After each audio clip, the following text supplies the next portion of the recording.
আমি গ্যারান্টি দিতে পারি, যেহেতু আমার পীর কাবাজান গ্যারান্টি দিয়েছেন, এই তরিকায় যারা আমল করবে, কেবলাজান বলছেন বাবা আমার মুরিদ যারা রহমত কাজা করে না, যারা বাবা আমার মুরিদ তারা নামাজ কাজা করবে না, যারা আমার মুরিদ মহিলা যারা তারা পর্দার খেলাফ করবে না, বাবা আমার যারা মুরিদ তারা খতম শরীফ পড়বে, যারা বাবা আমার মুরিদ তারা ঈশান নামাজের পরে দুরূদ শরীফ পড়বে, বাবা আমার যারা মুরিদ তারা ফাতিহা শরীফ পড়বে, মুরাকাবা মুশাহাদা করবে।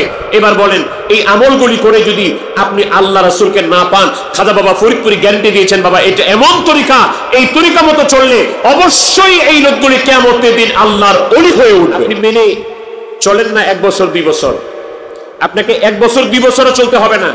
কেবলাজান হুজুর খাজা বাবা ফরিদপুরি গ্যারান্টি দিয়েছেন বাবা 40 দিন যদি শুধু তার সবক অনুযায়ী আমল করতে পারে, যেভাবে সবক দেওয়া আছে, যেভাবে আমল দেওয়া আছে, যেভাবে ওজিফা দেওয়া আছে, বাবা 40 দিন যদি এই তরিকার ক্লাস করতে পারে অবশ্যই তার মুর্দা কলব জিন্দা হয়ে ওই কালবের মধ্যে আল্লাহ আল্লাহ জিকির সে শুনতে পাবে। ভাইরা আমার পীর কাবাজান হুজুর গ্যারান্টি দিয়েছেন বাবা আমার কথা মতো যদি চলতে পারেন তাহলে আমি আপনাদেরকে দয়াল নবীর সাথে পরিচয় করায় দিব। এই গ্যারান্টি তরিকায় আছে। আমি কয়েক জায়গায় এই কথাটা বলেছি, আজকে আমি আপনাদেরকে বলে শোনায় দেই। আমার কাছে অনেক জাকের ভাইরা বলছেন আমাদের নিজেদের কথা আমরা বলি না, এটা তরিকতে নিষেধ আছে।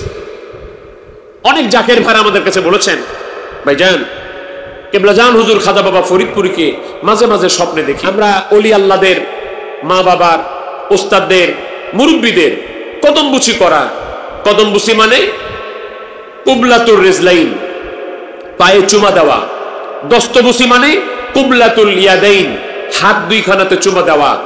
এই কদমবুসি, হাতবুসি, হাতে চুমা দেওয়া, পায়ে চুমা দেওয়া, এটার পক্ষে আমরা সুযোগ থাকলে আমাদের পীর মুর্শিদের ওস্তাদদের আমাদের মা বাবার দেই আমরা এর পক্ষে। কারণ ইসলাম কদমবুসিকে সমর্থন করে, ইসলামে কদমবুসি করা জায়েজ আছে। সাহাবায়ে কেরাম নবীজিকে কদমবুসি করেছেন, এই মর্মে হাদিস আছে। এক সাহাবী আরেক সাহাবীকে কদমবুসি করেছেন, এই মর্মে হাদিস আছে। এমনকি দেওবন্দি আলেমদের শিরোতাজ রশিদ আহমদ গাঙ্গুহি সাহেব, যিনি তাবলিগ জামাতের প্রতিষ্ঠাতা, ইলিয়াস মেওয়াতি সাহেবের পীর রশিদ আহমদ গাঙ্গুহি সাহেব, যিনি চরমনার ইসাক সাহেবের পীর, কারি ইব্রাহিম সাহেবেরও পীর রশিদ আহমদ গাঙ্গুহি সাহেব, তার ফতোয়ায়ে রশিদিয়ার 559 পৃষ্ঠায় লিখেছেন যে তাজিমে দিনদার কো খরা হোনা दुरुस्त है और पाव चुमना इसी शख्स का भी दुरुस्त है, হাদিস से साबित है। তিনাদের ফতোয়া হলো যে সম্মানিত ব্যক্তির সম্মানে পায়ে চুমা দেওয়া, সম্মানিত ব্যক্তির সম্মানে দাঁড়ানো জায়েজ এবং এরকম ব্যক্তির পায়ে চুমা দেওয়া, কদমবুসি করাও জায়েজ। এগুলি হাদিস শরীফ দ্বারা প্রমাণিত। অতএব মুহাক্কিক আলেম ওলামা যারা, আউলিয়া কেরাম যারা, সবাই কদমবুসির পক্ষে কথা বলেছেন। অতএব কদমবুসিকে আমরা সমর্থন করি। কদমবুসি করা যাবে, মা বাবার করা যাবে, ওস্তাদের করা যাবে, দিনদার মানুষের করা যাবে, পীর মাশায়েখের করা যাবে, কিন্তু আল্লাহ ছাড়া কাউকে সেজদা দেওয়া যাবে না। আমরা এটা জানি এবং আমরা এটা মানি। বিশ্ব জাকের মঞ্জিলে বিশ্ব ওলি খাজা বাবা ফরিদপুরি দরবার শরীফে, রওজা শরীফে, আম্মা জানদের মাজার শরীফে লেখা আছে না ভাই যে সেজদা দেওয়া নিষেধ? লেখা আছে না? তাহলে ইসলামী শরীয়ত যেটাকে নিষেধ করে আমরাও এটাকে নিষেধ জানি এবং করি। ইসলামী শরীয়ত কদমবুসিকে জায়েজ রাখছে, আমরা এটাকে কদমবুসি সুযোগ থাকলে করি। এখন কদমবুসিকে নাজায়েজ বলে, বিদআত বলে, হিন্দুয়ানি রীতি বলে কদমবুসি এটা ইসলামের জায়েজ নয়, এটা হিন্দুয়ানি রীতি। মানে কদমবুসি বলতে কোনটাকে বুঝে জানেন? পায়ে হাত দিয়ে হাতে চুমা দেওয়া, মানে পায়ে হাত দেওয়া, এই সালাম করা, এটাকে বলে তারা বুঝে কদমবুসি বলে। এটা হিন্দুয়ানি রীতি, মানে এটা উপমহাদেশে আবিষ্কার হয়েছে। এটা হিন্দুয়ানি রীতি বলে, উপমহাদেশে আবিষ্কার হয়েছে। আমি এই কথায় একমত যে পায়ে হাত লাগায়া, মানে পায়ে এবার বুঝেন ভালো করে, পায়ে হাতটা লাগায়া চুমা খাওয়া বা কারো পায়ে হাত দেওয়া, এটার গবেষণালব্ধ ফলাফল এটাই যে এটা উপমহাদেশেই পাওয়া যায়। আরবে এটা সাধারণত পাওয়া যায় না, হাদিস শরীফে এটা পাওয়া যায় না যে কারো পায়ে হাত লাগাবেন, আপনি পায়ে হাত লাগাবেন, এটা হাদিস শরীফে এভাবে পাওয়া যায় না। হাদিস শরীফে কোনটা পাওয়া যায় জানেন? যেটাকে হিন্দুয়ানি রীতি বলছেন যে কারো পায়ে হাত লাগিয়ে সালাম করা, এটা আপনি হিন্দুয়ানি রীতি বলছেন, হ্যাঁ এটা আমি মানলাম।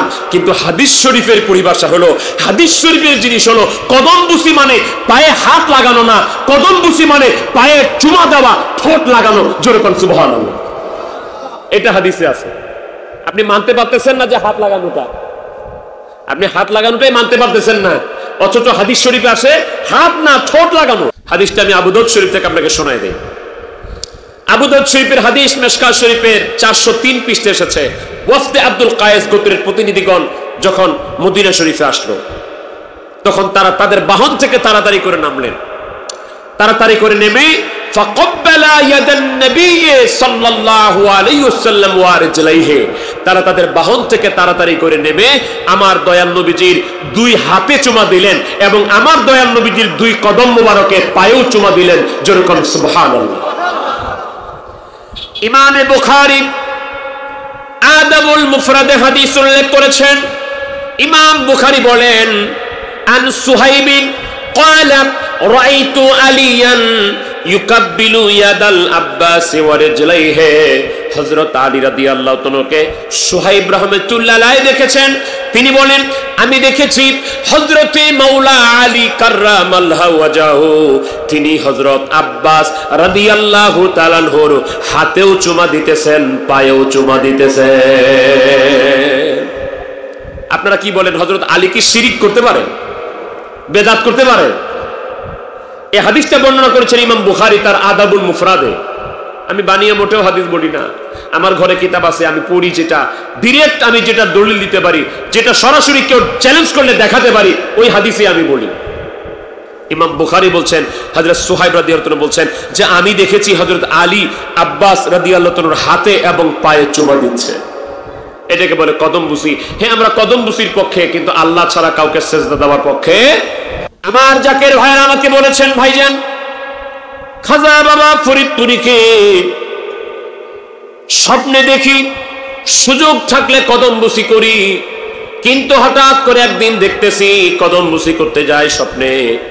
তিনি আমাকে সরায় দিলেন, পাওটা সরায় নিলেন। তিনি বললেন, বাবা না, কদম বুসি না। এখন পীর যদি কদম বুসি করতে না দেয়, পীর যদি কাছে টাইনা না নেয়, এটা বদনসিবের জিনিস না? পীর দরবারে যদি আমার খেদমত কবুল না হয়, পীরের দরবারে আমি একটা খেদমত দিলাম, এটা যদি কবুল না হয়, এর মতো বদনসিব তরিকার দৃষ্টিতে আর নাই। এই জন্য তরিকার ভাষা হলো পীরের কবুলিয়ত মুরিদানদের জন্য সৌভাগ্যের লক্ষণ, পীরের দরবার থেকে ছিটকে যাওয়া তরিকতের দৃষ্টিকোণ থেকে দুর্ভাগ্যের লক্ষণ। এর মতো আর দুর্ভাগ্য নাই যে পীরের দরবার থেকে ছিটকে যায়। পীরের দরবার থেকে ছিটকে যায় না।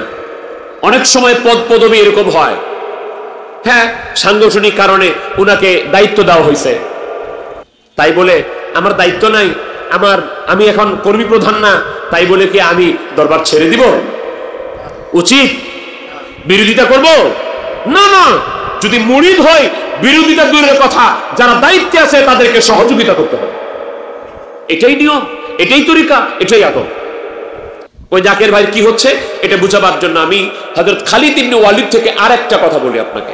হযরত খালিদ ইবনে ওয়ালিদ যখন অনেক বড় সেনাপতি, তিনি যেই যুদ্ধের ময়দানে যান, ওই যুদ্ধের ময়দানে বিজয়ী হন, কোন যুদ্ধ থেকে পরাজয় হন না। তো এটারও একটা কারণ আছে। তো খালিদ ইবনে ওয়ালিদকে জিজ্ঞেস করা হলো, খালিদ, তুমি যে যুদ্ধের মধ্যে যাও, এই যুদ্ধের ময়দানে তুমি বিজয়ী হও, কারণ কি, কেমনে?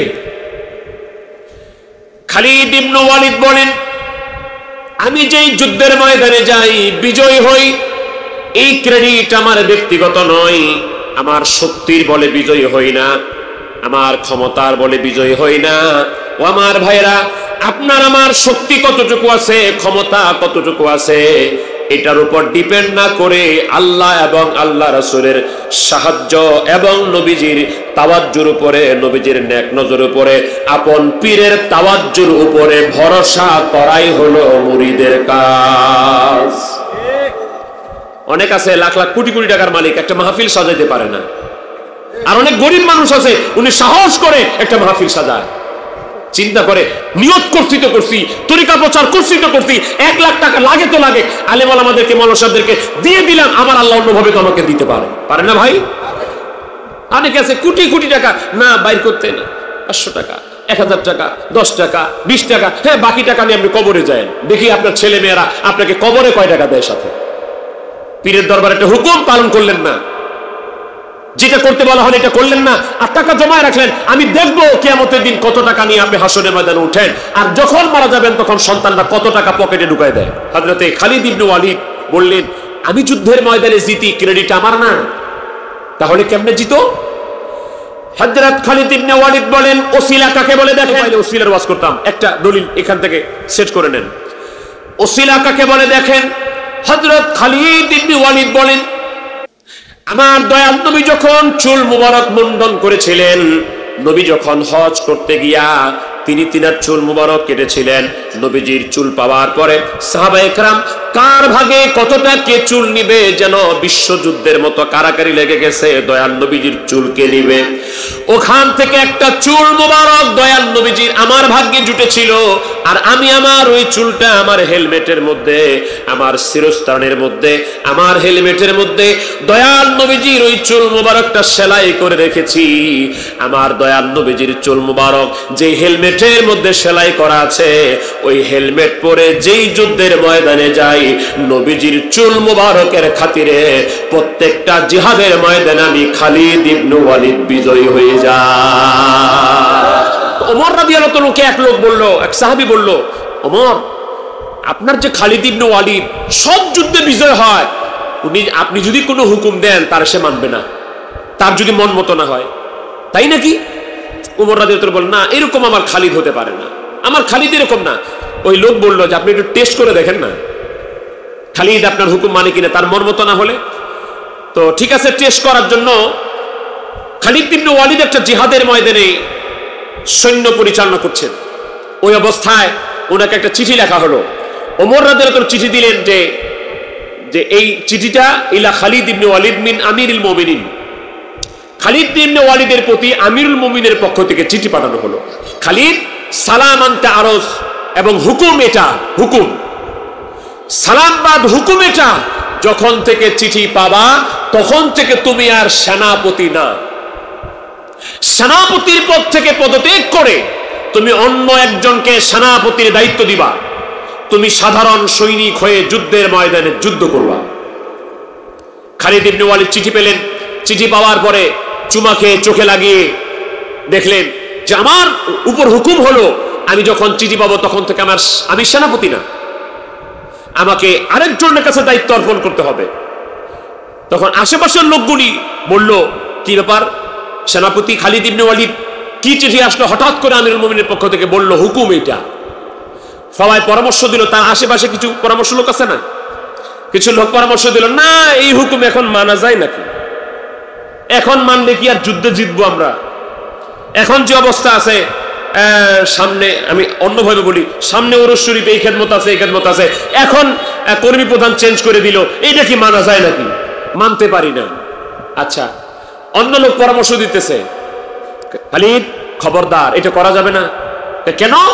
এই মুহূর্তে যদি আপনি সেনাপতির দায়িত্ব ছেড়ে দেন আমরা যুদ্ধে হেরে যাব। কে? আমার নবীজি বলেছেন খালিদ হলো সাইফুল্লাহ, আল্লাহ। খালিদ ইবনে ওয়ালিদ বললেন, যুদ্ধে জিতবো না হারবো, জয় পরাজয় এটা আমার নয়, এই ফলাফলের দায়ভার আমার উপর নয়। আমার আল্লাহ পাক বলছেন, ইয়া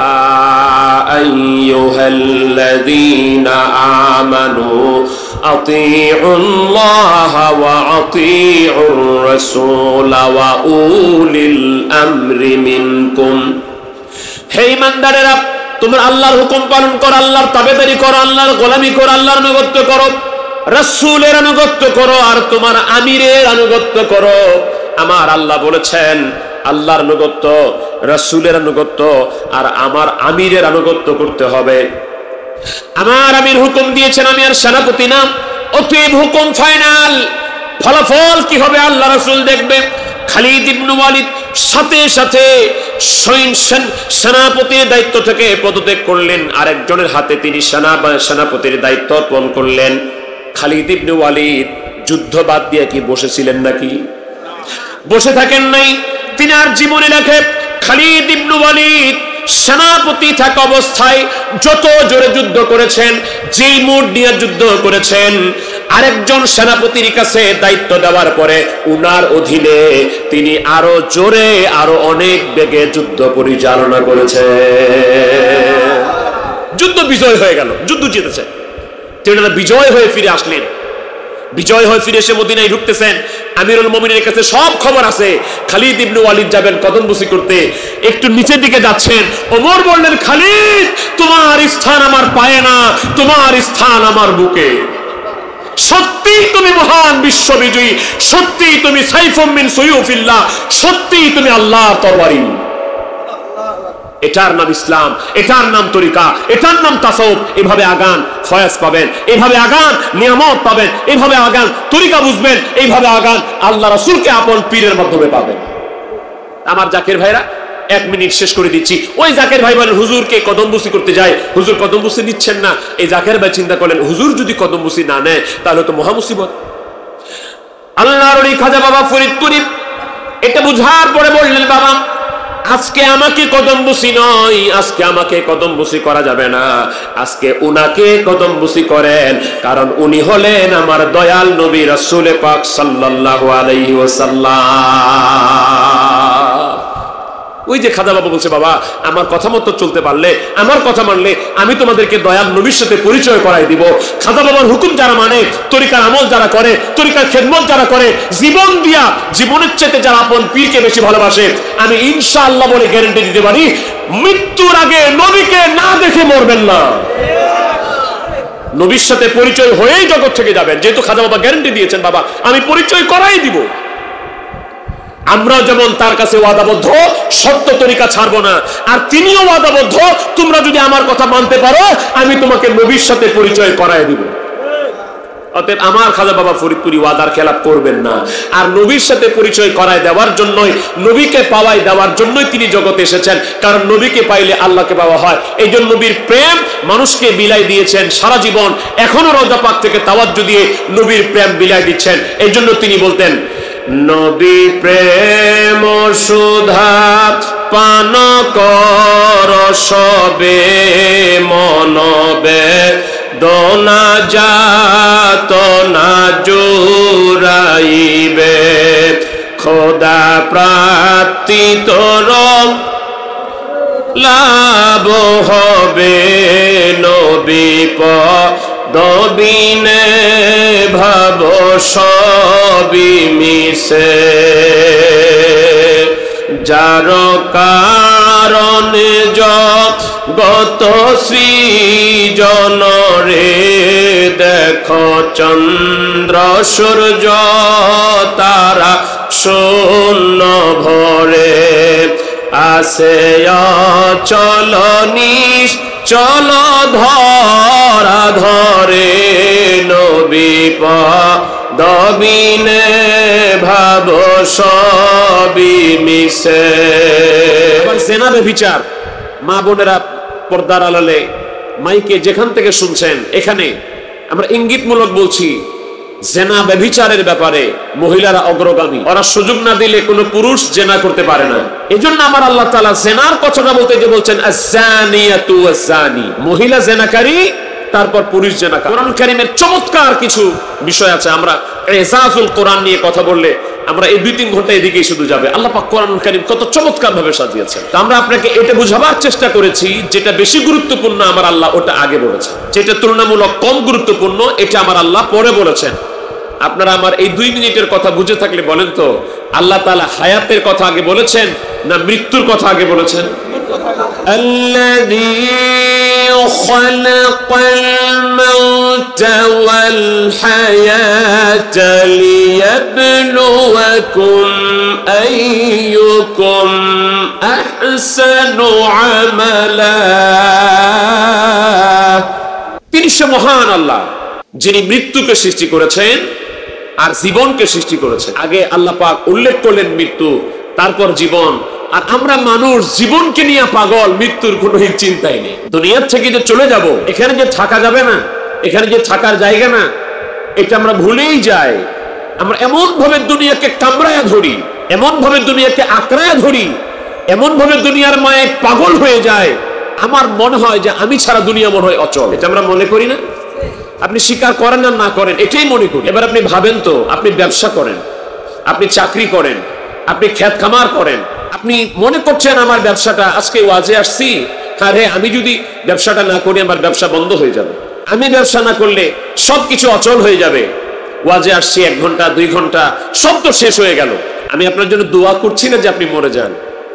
আমার কথাই বলি, আমি যদি ব্যবসায়ী হই, মনে করি যে আমার ব্যবসা লাখ লাখ কোটি কোটি টাকার ব্যবসা, এমন ভাবে পাগল করে দিল আমাকে ব্যবসা, চিন্তা করি আমি সারা ব্যবসা কই, আমি যদি মরে যাব ব্যবসা কি বন্ধ হয়ে যাবে? আমার দোকান বন্ধ হয়ে যাবে? আমার ফ্যাক্টরি বন্ধ হয়ে যাবে? যখন বুঝতে পারবে আমার নিঃশ্বাসটা চলে গেছে, আমার ছেলেরা শুরু করে দিবে আমি কত পার্সেন্ট পাবো, আমার মেয়ে চিন্তা করবে আমি কত পার্সেন্ট পাবো, দোকানটা বাবার দোকানটা কে দখল করবে, এই চিন্তা করে করে পেরেশান হয়ে যাবে মানুষ। ধান পেকে গেছে, লাগিয়েছেন ধান ক্ষেতের মধ্যে, পেকে গেছে, আপনি কেটে আনতে পারেন নাই, মৃত্যুবরণ করে ফেলেছেন, আপনি আজকেই মরেন, দেখবেন তাড়াতাড়ি মাটি দিয়া ছেলে মেয়েরা ধান কেটে বাড়িতে ঢুকাই দিবে। এটাও চিন্তা করবে না, বাবা তো ধান লাগাইছিল, বাবা তো নাই, ধান আর আনবো না, চিন্তা করবে।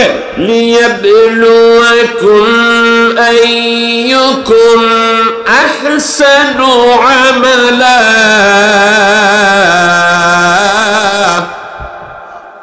আমি আল্লাহ পরীক্ষা করতে তোমাদের মৃত্যু এবং জীবন সৃষ্টি করেছি। তিনি আল্লাহ তোমাদেরকে পরীক্ষা করতে চান, লিয়াবলুয়াকুম, তিনি পরীক্ষা করে দেখতে চান, আইয়ুকুম, তোমাদের মধ্যে কে, আহসানু আমালা, কে সুন্দর আমল করে, কে সুন্দর কাজ করে, আমার আল্লাহ এটা পরীক্ষা করতে চান। এবার বলেন, আমার আল্লাহকে দুনিয়াতে পাঠিয়েছেন যে কত সুন্দর কে ব্যবসা করতে পারে, এটা পরীক্ষা করবেন? কে কত সুন্দর গৃহস্থী করতে পারে, এটা পরীক্ষা করার জন্য? হ্যাঁ, আমি আবার বলছি না আপনি ব্যবসা বন্ধ করে দেন, আমি এবার বলছি না আপনি গৃহস্থী বন্ধ করে দেন। আমার কথা হলো এইগুলি করতে যায়া আমার আল্লাহ আসলে যে কাজের জন্য আমাকে পাঠিয়েছেন ওটা যেন ভুলে না যায়। আমাকে দুনিয়া টানবেই, আমাকে দুনিয়া ওর দিকে টানবেই, আমাকে দুনিয়া পাগল করে দিবে।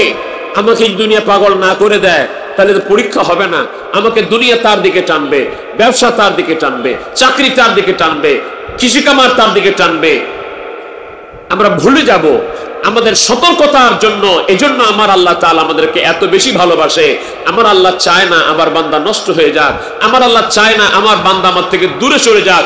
এজন্য আমার আল্লাহ তাআলা লাখের উপরে নবী পাঠিয়েছেন। আমার নবী সর্বশেষ এবং সর্বশ্রেষ্ঠ নবী।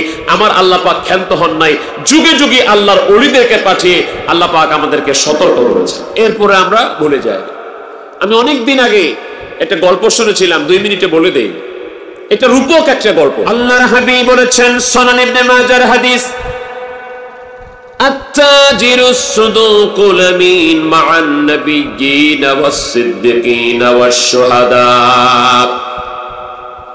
রাহমাতুল লিল আলামিন বলেন, যারা সততার সাথে ব্যবসা করে, আমানতদারিতার সাথে ব্যবসা করে, ওজনে কম দেয় না, খাদ্যে ভেজাল দেয় না, মাপে কম দেয় না, মিথ্যা বলে ব্যবসা করে না, নবীজি গ্যারান্টি দিয়ে বলেছেন, শুভ সংবাদ দিয়ে বলেছেন, যারা সততার সাথে আমানতদারিতার সাথে ব্যবসা করবে তারা আমি নবীর সাথে, সিদ্দিকিনদের সাথে আর শহীদানদের সাথে একই জান্নাতের মধ্যে থাকবে।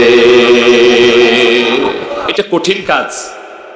সততার সাথে ব্যবসা এবং আমানতদারিতার সাথে ব্যবসা একটু কঠিন কাজই। কঠিন কাজটা করতে পারলেই ফলাফলটা কিন্তু এরকম আল্লাহ পাক দান করবে। যদি সহজ হইতো তাহলে এত বড় ফজিলত হইতো না।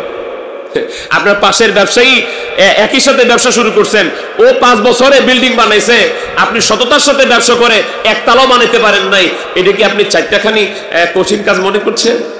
শয়তান তো ধোঁকা দিচ্ছে, কি রে ও তো 5 তলা বানাই ফেললো, তুই তো একতলাও বানাইতে পারলি না। কিন্তু বলেন তো, কিয়ামতের দিন ফলাফল 5 তলাওয়ালার ভালো হবে না সততার ভালো হবে? একটা লোক সারা রাত ঘুমাইলো, সারা রাত ঘুমিয়ে গেল। এই যে সার পরে ঘুমাইছে, ও উঠছে সকাল 9টা-10টার সময়, ও তো আরামে দুনিয়াতে ঘুমাইলো, শরীরকে আরাম দিল। আর আপনি আমি বোকার মতো রাত 3টার সময় উঠলাম, আল্লাহকে ডাকলাম, ইয়া আল্লাহ ইয়া রহমান ইয়া রহিম ইয়া আল্লাহ ইয়া রহমান ইয়া। এরা বুঝে না, তারা বোকা কাকে মনে করবে? যে এই লক্ষ্মীরে না ঘুমায় রাত্রে উঠে আল্লাহকে ডাকে কেন? রাত্রে বেলা উঠে আমার আল্লাহকে ডাকা, রহমত পালন করা, এটা কি সহজ জিনিস?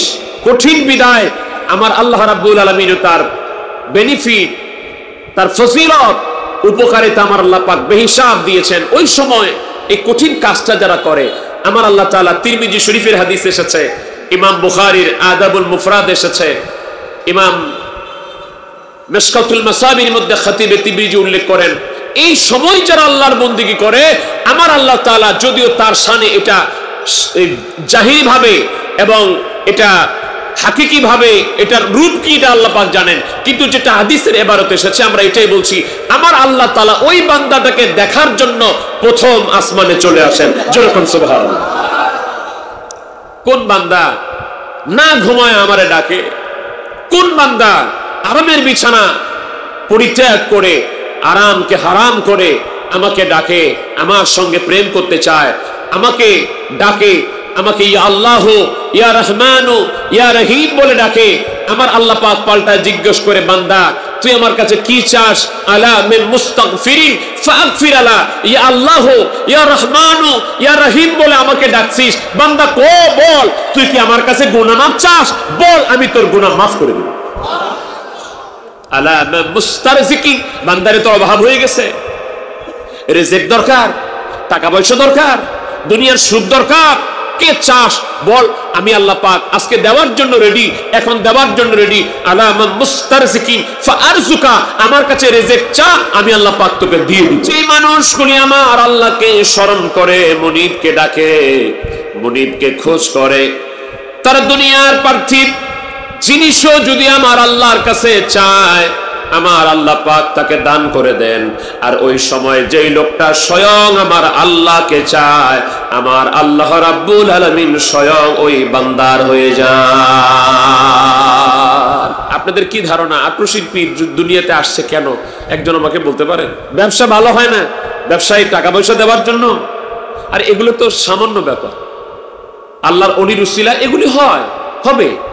আমরা এগুলির দলিল নিয়ে পড়ে আছি, আর এগুলি আরেক দল আছে, এই পীরের দরবারে যে সন্তান চাবে কেন, অসুখ হইলে পীরের দরবারে যাবে কেন, আর সন্তান হয় না পীরের দরবারে যাবে কেন? আরে ভাই, আল্লাহর অলির উসিলায় নিঃসন্তান সন্তান পাবে, অসুস্থ মানুষ সুস্থ হবে, যার ব্যবসা বাণিজ্য নাই আল্লাহর অলির উসিলায় তারা ব্যবসা বাণিজ্য পাবে, দুনিয়া পাবে। এটা তো মামুলিক ব্যাপার, এটার ভুড়ি ভুড়ি দলিল আছে। এর চাইতে বড় জিনিস হলো আমার আল্লাহর অলিরা আসে, যেই লোকগুলি আমার আল্লাহকে চিনে না, আল্লাহ বুঝে না, আল্লাহর জিকির নাই, আল্লাহ থেকে দূরে সরে গেছে, ওই লোকগুলিকে আমার আল্লাহকে পাওয়ায় দেওয়ার জন্য আল্লাহর অলিরা জগতে আসে। এই জন্য কাবলা জান খাজা বাবা ফরিদপুরি বলতেন, বাবা আপনারা যদি আমার কথা মানতে পারেন, আমার কথা মতো চলতে পারেন, আমি যেই দিক নির্দেশনা আপনাদেরকে দিচ্ছি তদ অনুযায়ী দিক আপনারা চলতে পারেন, তাহলে দুনিয়াতে থাকতে আপনারা আল্লাহ ওয়ালা হয়ে কবরে যেতে পারবেন, দুনিয়াতে থাকতে আপনারা বেহেশতের গ্যারান্টি নিয়ে কবরে যেতে পারবেন। বাবা আমার কথা যদি মানতে পারেন তাহলে দুনিয়াতে থাকতে আপনারা বেহেশতি মানুষ হয়ে বেহেশতের টিকিট নিয়ে, বেহেশতের সার্টিফিকেট নিয়ে কবরে যেতে পারবেন, যদি আপনারা আমার কথা মানেন। এবার আমি কয়েক সেকেন্ডে বলে দেই, যে মহা কামেল আমার আল্লাহ রাব্বুল আলামিনকে পাইয়ে দিতে চান, জান্নাতের গ্যারান্টি দিয়ে দুনিয়া থেকে বিদায় দিতে চান, ওই আল্লাহর ওলির কথা মানার দরকার আছে না নাই?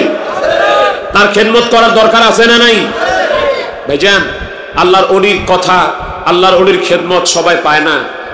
পৃথিবীতে প্রায় 200 কোটির মতো মানুষ আছে, মুসলমান আছে 750 থেকে 800 কোটি মানুষ আছে। এই এতগুলি মানুষ কিন্তু আল্লাহর ওলির সন্ধান 200 কোটি মানুষ পায় নাই। কিছু সংখ্যক মানুষ আল্লাহর ওলির সন্ধান পেয়েছে, তারপরেও বিশ্ব ওলির মতো, খাজা বাবা ফরিদপুরের মতো এত বড় মহা কামেল মহা ওলির সন্ধান অনেকে পায় নাই। ভাগ্য গুণে আমরা আপনারা পেয়েছি, তাই না ভাই? তো আল্লাহর ওলির কদমে খেদমত করা, বিশ্ব জাকির মন্দিরে খেদমত করা, এটা কপাল লাগে, এটা নসিব লাগে, এটা ভাগ্য লাগে। এমন মহাকামেল মহাওলির কদম থেকে হুকুম পাওয়া এটা নসিবের ব্যাপার। আর হুকুম পায়ে যদি গ্রাহ্য না করি, হুকুম পায়ে যদি গুরুত্ব না দিই, এর মতো কপাল পুরা বদনসিব হওয়ার কিছু। আপনাকে হুকুম পাওয়ার পরে অনেক বড় করে করতেই হবে যে আমি এটা পারতেছি না, তারপরে করতেই হবে, এই বিষয়টা এরকম না। আপনার উচিত হলো আপনি চেষ্টা করছেন কিনা, আপনার যতটা সাধ্য আছে আপনি সাধ্যমতো চেষ্টা করলেন কিনা। বিবেচ্য বিষয় হলো এটা। সফলতা ব্যর্থতা এটা আপনার না, হিসাব হবে আপনি আপনার পীরের দরবার থেকে হুকুম পাওয়ার পরে চেষ্টা কতটুকু করছেন। আপনি যদি চেষ্টাই না করেন আর তা হইল না, চেষ্টাই করলেন না আর তাহলে হইল না, তাহলে আপনি পরীক্ষায় বসার আগে ফেল করে বসেছেন। আপনাকে পরীক্ষায় বসতে হবে, অ্যাডমিশন নিতে হবে, আপনাকে অ্যাডমিট কার্ড পূরণ করতে হবে, আপনাকে পরীক্ষায় বসে লেখার চেষ্টা করতে হবে, তারপর ফলাফল।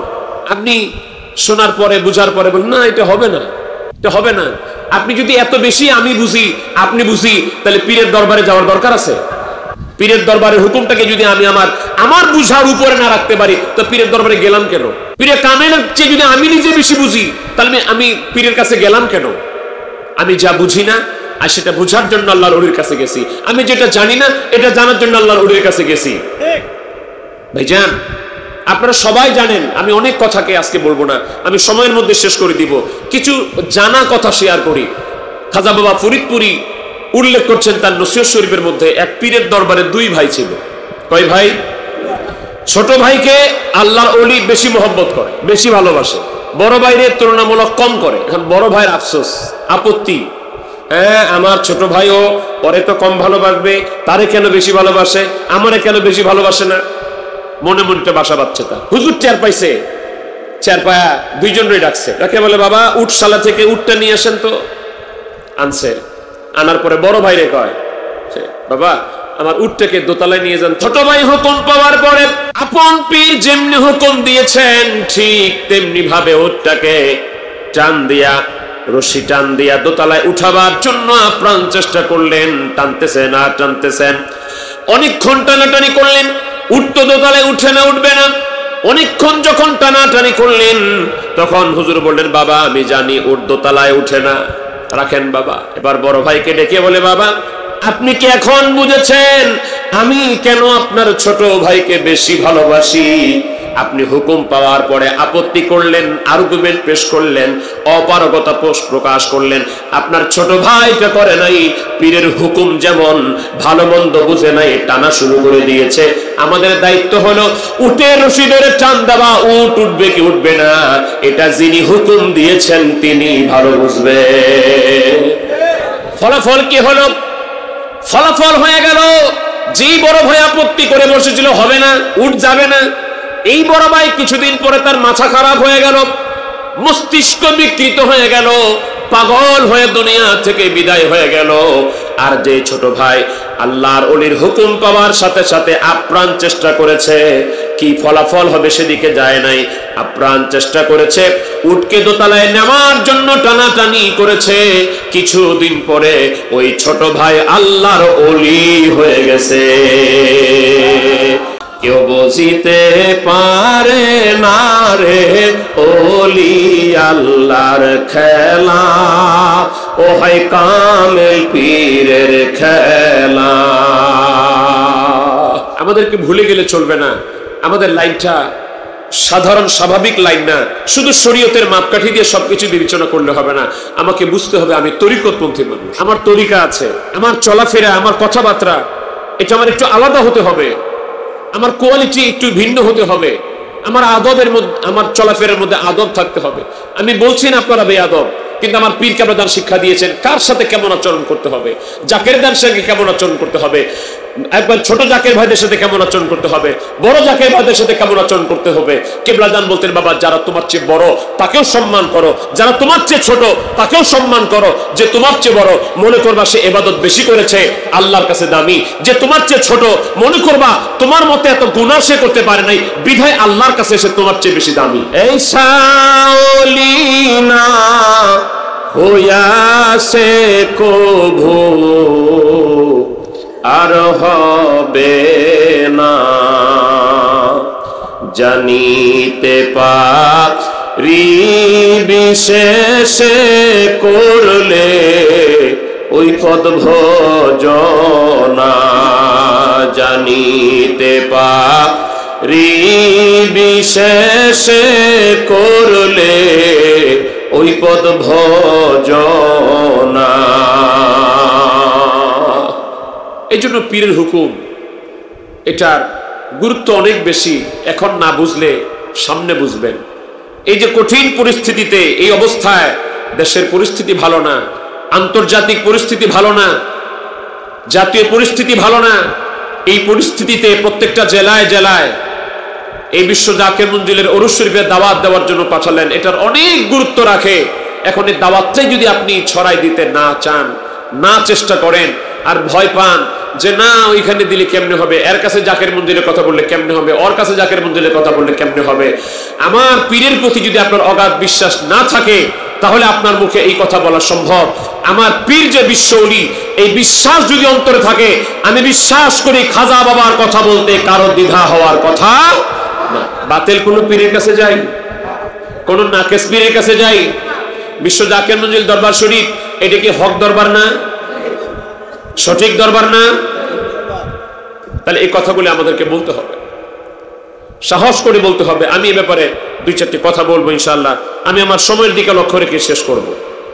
ভাইরা আমার, এই জন্য আপন পীরের পক্ষ থেকে হুকুম পাওয়া, হুকুম আসা, দরবার শরীফের আদব, দরবার শরীফে যখন যাওয়ার নির্দেশ হয় তখন যাওয়া, যেভাবে জাকের ভাইদের সাথে কথা বলার নির্দেশ হয় সেভাবে বলা, এক জাকের ভাইয়ের সাথে দেখা হলে আরেক জাকের ভাইয়ের সাথে কেমন ব্যবহার হবে, বাড়িতে জাকের ভাইরা গেলে কেমন ব্যবহার হবে, এটা আমার খাজা বাবা বলে নাই ভাই?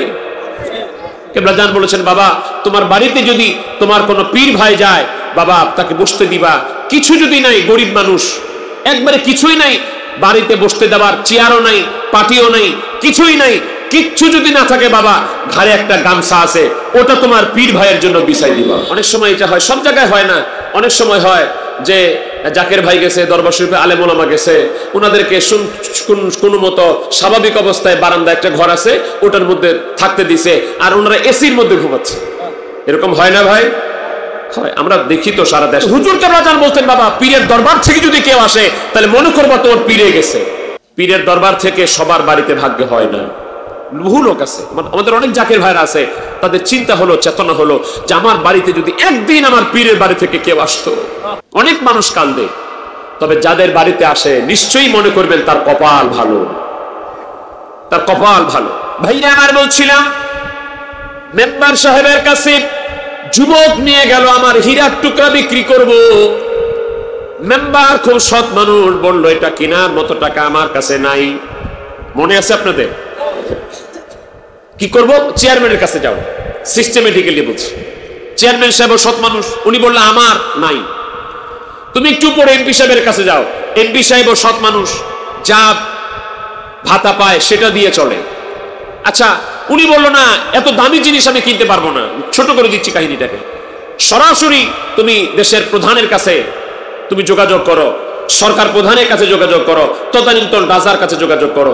রাজা বলল আমার রাষ্ট্রীয় কারাগার এটা আলাদা জিনিস, কিন্তু আমার ব্যক্তিগত যে টাকা আছে এটা দিয়ে কিনা সম্ভব না। তো কি করবা? তা আমি তোমাকে একটা সুযোগ দিই, এটা এত দামি জিনিস, এটা তুমি রাষ্ট্রীয় কোষাগার থেকে কিনতে পারবা, তবে সুযোগ হচ্ছে তোমাকে 3 ঘন্টা সময় দেওয়া হলো। এই রাষ্ট্রীয় কোষাগার থেকে যত টাকা পয়সা আছে এটা তুমি নির্দিষ্ট জায়গা দেওয়া হলো, তুমি এখান থেকে বের করে ওই জায়গায় যত টাকা নিয়ে যেতে পারবা, এই হীরার টুকরাটার মূল্য তুমি এটা পরিশোধ হয়ে যাবে 3 ঘন্টার মধ্যে, যা পারো করবে। রাষ্ট্রীয় কোষাগারে ঢুকে চিন্তা করে অনেক তো টাকা পয়সা আছে, নিব তো। সাপোজ ব্যাংকের মধ্যে ঢুকে চিন্তা করে অনেক টাকা পয়সা নিবই তো, একটু ঘুরে দেখি না কেমন। ঘুরে দেখতে যায়, দেখে একটা স্বর্ণের খাট। চিন্তা করে স্বর্ণের খাট তো জীবনে দেখি নেই, যাই একটু দেখি। কাছে গেছে, দেখে সুন্দর বিছানা, বিছানাটা পাতা, হাত দিয়ে নরম, অনেক নরম, নরম বিছানার মধ্যে শুয়ে পড়েছে। চিন্তা করছে শুইছি তো, সময় তো আছে 3 ঘন্টা, একটু ঘুমায় নেই। ঘুমাচ্ছে ঘুমাচ্ছে, দারোয়ান পায় বাইরে, তাকে দারোয়ানকে বলা হয়েছে যে এই লোকটার 3 ঘন্টা সময়, 3 ঘন্টার মধ্যে যত টাকা পয়সা সে বের করতে পারে ডিস্টার্ব করবে না। 3 ঘন্টা হয়ে গেলে একটা সেকেন্ড আর তারে দেওয়া যাবে না। দারোয়ানকে তা বলে দেওয়া হয়েছে। লোকটা ঘুমাচ্ছে, 1 ঘন্টা চলে গেল। দারোয়ান চিন্তা করে বোকা মানুষ ভিতরে ঢুকছে, এই লোকটা এই পর্যন্ত একটা টাকার বস্তা আনতে পারলো না, ও খালি আফসোস করতেছে, কিন্তু বলতে পারতেছে না যে তাড়াতাড়ি টাকা নিয়ে বের হ। এই সুযোগ দারোয়ানের নাই। দারোয়ান তাকে সহযোগিতা করতে পারবে না, কিন্তু যত টাকা নিয়ে বের হতে পারবে ডিস্টার্ব করতে পারবে না। সময় শেষ হয়ে গেলে আর কোনো সুযোগ দিবে না। এই লোকটা বের হচ্ছে না, 1 ঘন্টা 2 ঘন্টা 3 ঘন্টা চলে গেল, লোকটা বের হচ্ছে না। তাদেরকে সতর্ক করার কেউ নাই। সে 3 ঘন্টা যখন হয়ে গেছে, এবার দারোয়ান, এই যুবক, কি ভাই বের হও, ঘুমাই গেছিলাম, 3 ঘন্টা হয়ে গেছে। হ্যাঁ হয়ে গেছে, আমি একটা টাকার বস্তা নিয়ে যাই। দারোয়ান বলছে, যুবক শোনো, 3 ঘন্টার মধ্যে তুমি যদি পুরা ব্যাংক খালি করে দিতা, একটু ডিস্টার্ব তোমাকে করতাম না, কোনো বাধা দিতাম না।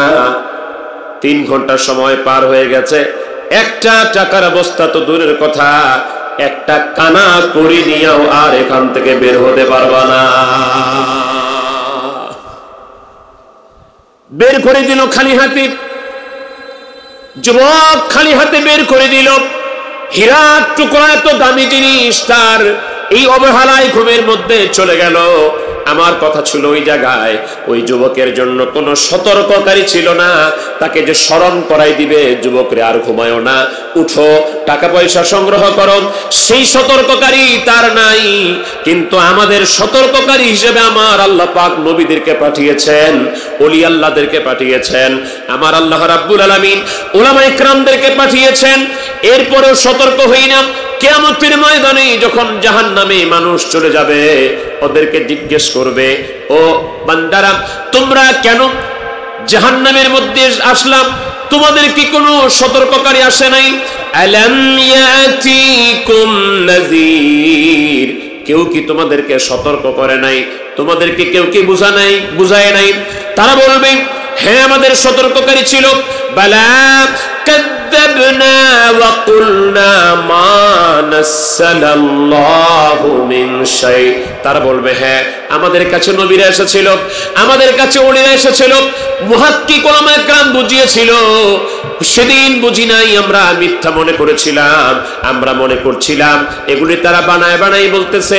এই যে নামাজ পড়তে হবে, রোজা রাখতে হবে, যাকাত দিতে হবে, হজ করতে হবে, পাক কালাম ফাতিহা শরীফ, খতম শরীফ, দুরূদ শরীফ, আমার আত্মাকে সালিম করতে হবে, দুনিয়াতে থাকা যাবে না, একটা জায়গায় আমাকে যেতে হবে, সেখানে আমার হিসাব হবে, নিকাশ হবে, আমি দুনিয়াতে কি করলাম এটার পুঙ্খানুপুঙ্খ জবাব আল্লাহর দরবারে দিতে হবে। এই কথাগুলি আমরা শুনেছিলাম। বালা কাযাবনা ওয়া কুলনা মা নাসালাল্লাহু মিন শাই, কিন্তু আমরা সেদিন এটাকে মিথ্যা মনে করেছিলাম, আমরা মনে করছিলাম এগুলি তারা বানিয়ে বলছে, আমার আল্লাহর পক্ষ থেকে বুঝি এগুলি নাজিল হয় নাই। আমাদেরকে সতর্ক হতে হবে। এই জন্য খাজা বাবা ফরিদপুরি তার মুরিদ সন্তানদেরকে ডেকে বলতেন, বাবা অমূল্য জীবন স্বপ্নের মতো বয়ে যায়। এই কথা বলতেন না?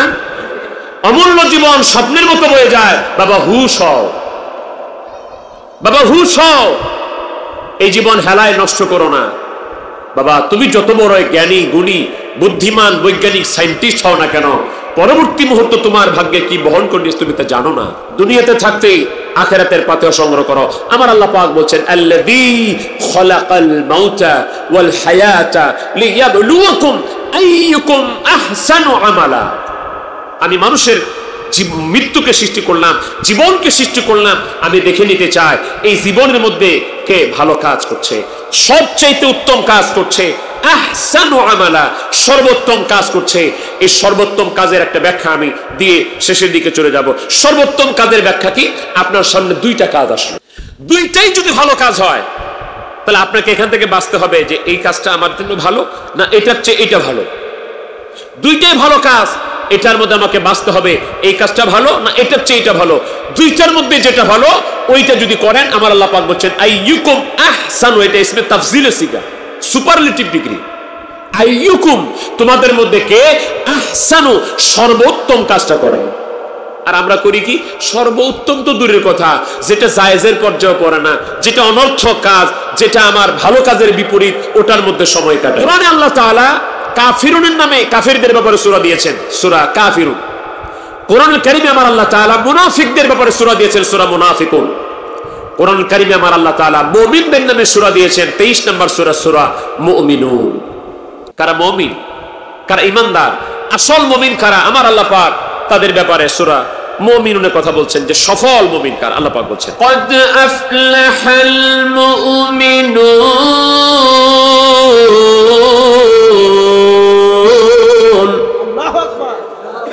الذين هم في صلاتهم خاشعون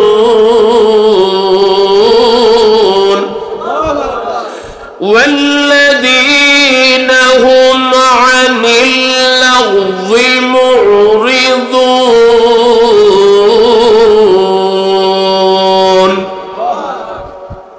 আমরা সবাই মুমিন দাবি করি, কিন্তু আমার আল্লাহ বলছেন সবাই মুমিন দাবি করলে সব মুমিন সফল হবে না। নিশ্চয়ই ওই মুমিনটাই সফল হয়ে গেছে। কদ আফলাহাল মুমিনুন, সফল হয়ে গেছে ওই মুমিন ব্যক্তিরা আল্লাযীনা হুম ফি সলাতিহিম খাশিউন, যারা তাদের নামাজে বিনয়ী, নম্র, খুশু এবং খুজুর সাথে, অর্থাৎ হুজুরি দিলে একনিষ্ঠতার সাথে নামাজ আদায় করে। জোরে কোন সুবহানাল্লাহ। আচ্ছা বলেন, একনিষ্ঠতার সাথে নামাজ, খুশু খুজুর সাথে নামাজ বিশ্ব ওলি খাজা বাবা ফরিদপুরি বিশ্ব জাকের মন্দিরে শিক্ষা দেন নাই?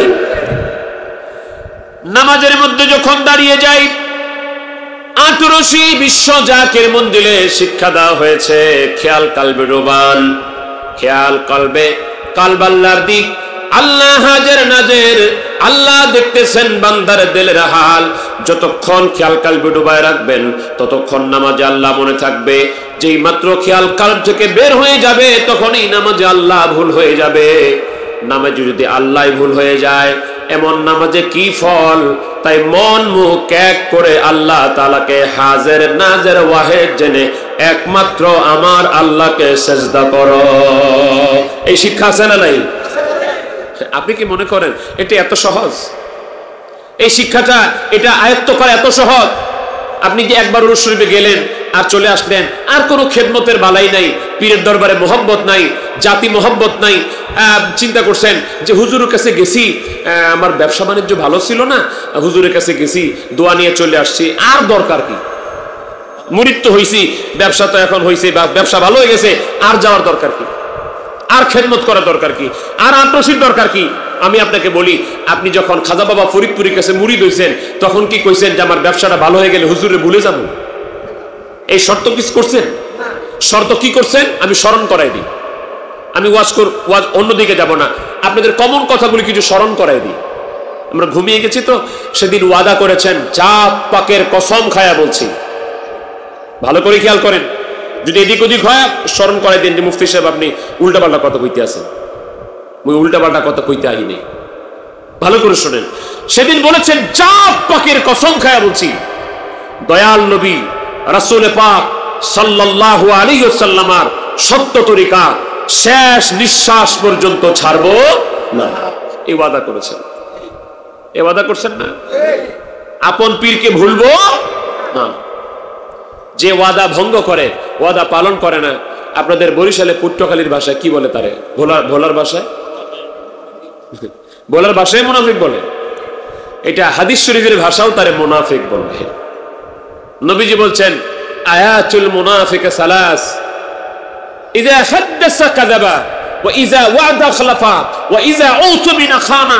মুনাফিকদের আলামত তিনটা, যখন সে কথা বলে মিথ্যা কথা বলে। ইযা হাদাসা কাযাবা, যখন সে কথা বলে মিথ্যা কথা বলে। ইযা ওয়াদা আখলাফা, যখন ওয়াদা করে ওয়াদার খেলাফ করে।